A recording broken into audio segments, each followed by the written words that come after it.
Salut à tous! Aujourd'hui, je vais vous présenter une manipulation flagrante de l'opinion par l'INSEE, donc l'Institut national de la statistique et des études économiques. Donc il y a 2 jours, le 17 avril 2020, cet institut a publié une série statistique sur le nombre de morts en France ces dernières années. Et dans cette série, on peut trouver ce tableau titré « Évolution des décès en France au 6 avril 2020 ».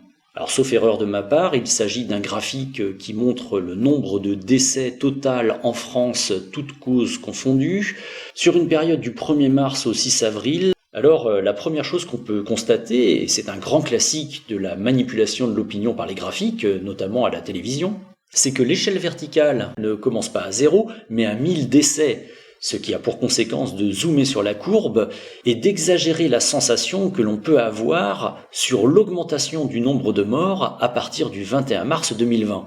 Mais en bon prof de maths que je suis, je vous ai fait le ratio entre le nombre de morts sur cette période en 2020 et celui en 2018, en me basant bien entendu sur le ratio des surfaces sous les courbes à partir non pas de 1000 mais de 0 bien entendu.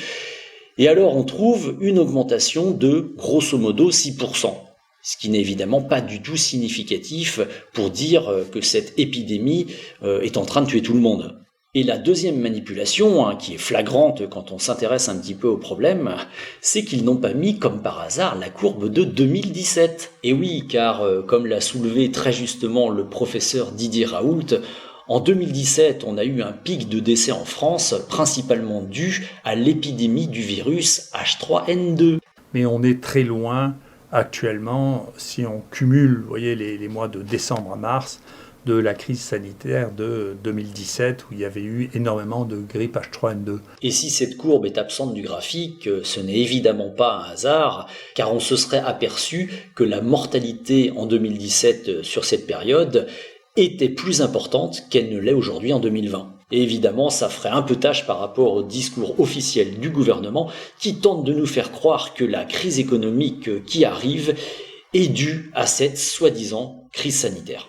Voilà, donc avant de conclure, je vais répéter ce que j'ai déjà dit dans d'autres vidéos précédentes, à savoir que ce n'est pas du Covid-19 dont il faut avoir peur, mais bien de l'énorme crise économique qui se profile.